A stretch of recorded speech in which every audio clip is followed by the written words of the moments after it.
皆さん、こんにちは。私のチャンネルへようこそ。少子高齢化がもたらす社会保障の未来。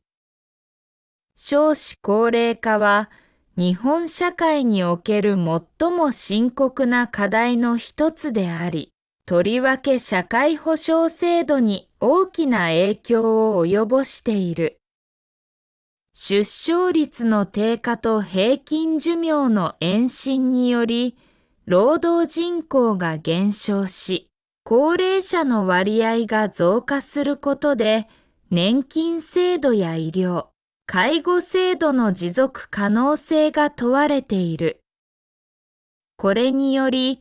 現役世代の負担が増大し、将来的には社会保障財源の確保が困難になることが懸念されている。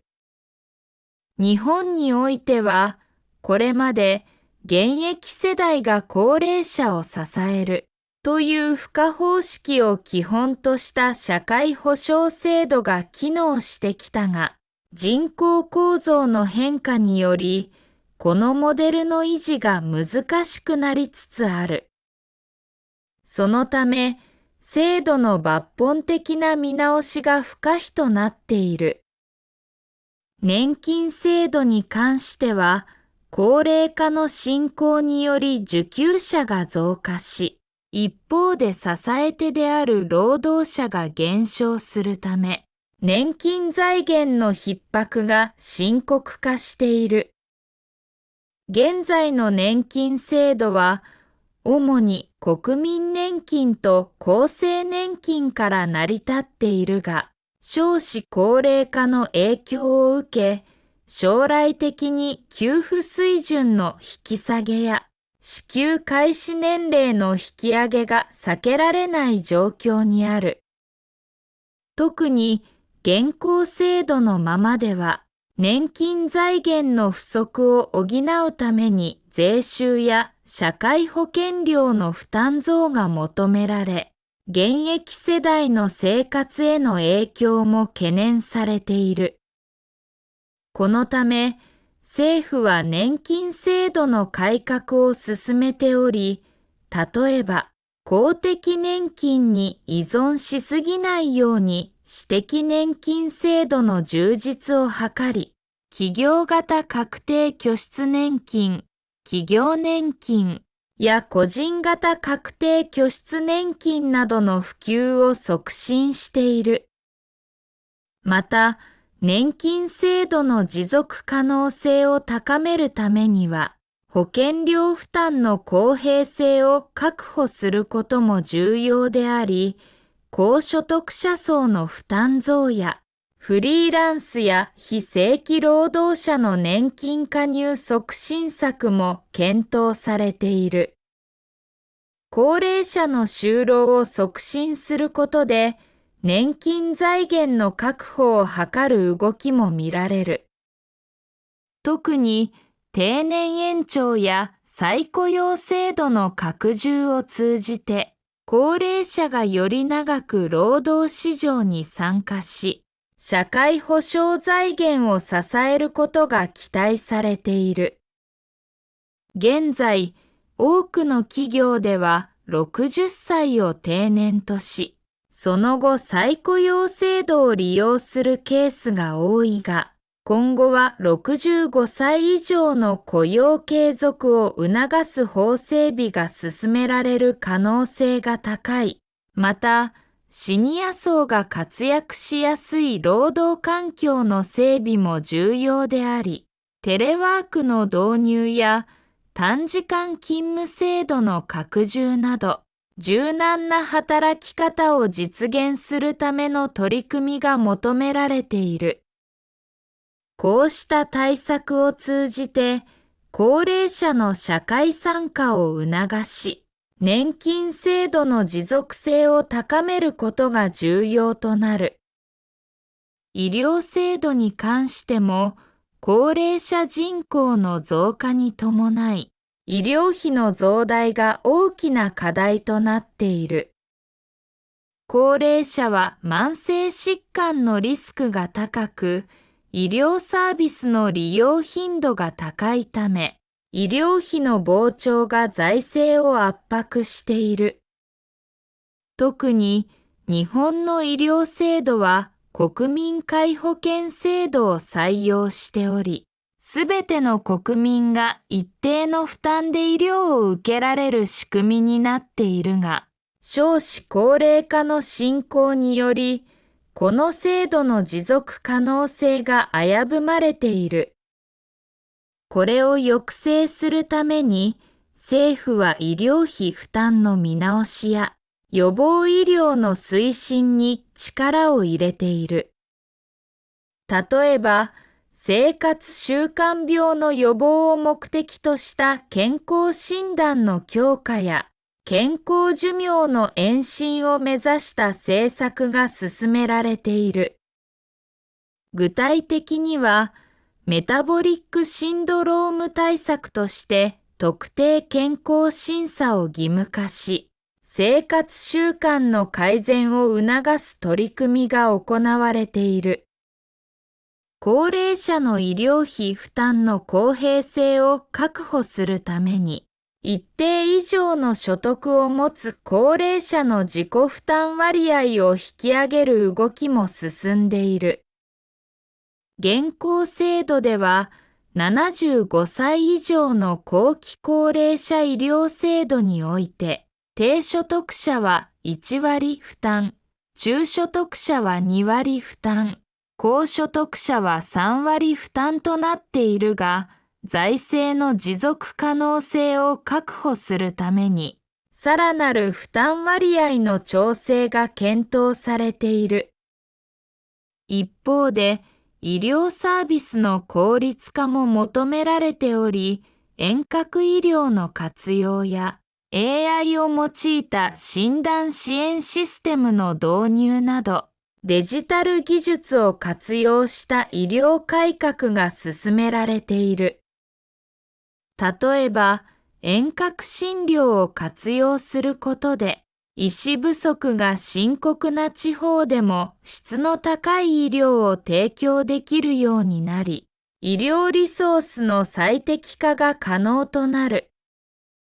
医療提供体制の見直しも進んでおり、病院の統廃合や機能分化が進められている。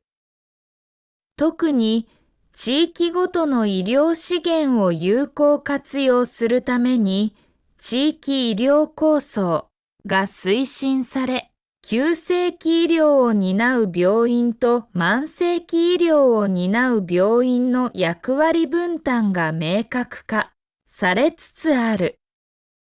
これにより、医療費の削減と質の向上を両立させることが目指されている。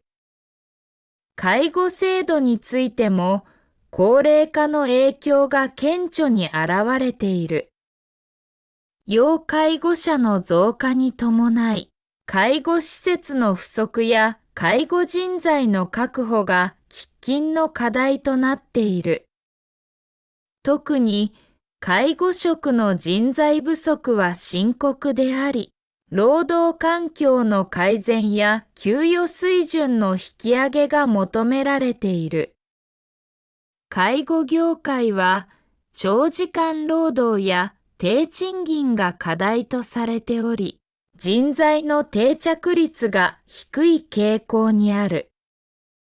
そのため、政府は介護報酬の見直しやキャリアアップ支援を通じて、介護職の待遇改善を進めている。また、外国人労働者の受け入れ拡大も一つの対策として検討されており、特定技能、制度を活用した外国人介護人材の確保が進められている。介護の効率化を図るために、介護ロボットやICT 技術の導入も進んでいる。例えば、介護施設では、移動支援ロボットや見守りセンサーを活用し、介護スタッフの負担軽減を図る試みが行われている。また、在宅介護の推進も重要な課題であり、地域包括ケアシステムの構築が進められている。これは、医療、介護、福祉の連携を強化し、高齢者が住み慣れた地域で適切な支援を受けられるようにする取り組みであり、高齢者の生活の質を向上させることを目的としている。財源の確保も、社会保障制度の持続可能性を左右する重要な要素である。現在の制度では、税収と社会保険料が主な財源となっているが、少子高齢化により労働人口が減少すると、社会保険料の収入も減少するため、新たな財源の確保が不可欠となる。このため、消費税率の引き上げや、高所得者層への課税強化などが議論されている。また、社会保障の効率化を進めることで、無駄な支出を削減し、財政の健全化を図ることも重要である。加えて、経済成長を促進することで、税収の増加を図り、社会保障財源を安定させることが求められる。少子高齢化の影響は、社会保障だけでなく、社会全体にも様々な変化をもたらしている。例えば、労働力不足の深刻化により、企業の生産性向上が求められており、自動化や AI の活用が進んでいる。また、労働力の確保のために、女性や高齢者の労働市場への参加が促進され、働き方改革が進められている。人口減少に伴い、地方の過疎的が進む中で、地域活性化策の重要性も高まっている。総じて、少子高齢化がもたらす社会保障の未来は、多くの課題を抱えながらも、制度改革や技術革新を通じて、持続可能な社会の構築を目指す方向へと進んでいる。年金、医療、介護といった社会保障制度の抜本的な見直しが必要であると同時に、財源の確保や労働市場の変革も不可欠である。政府、企業、個人が協力しながら、少子高齢化社会に適応した新たな社会モデルを構築することが求められている。今後、どのような政策が実施されるかによって、日本の社会保障の未来が大きく左右されることは間違いない。もし私のチャンネルが気に入ったら、ぜひチャンネル登録してください。では、次の動画でお会いしましょう。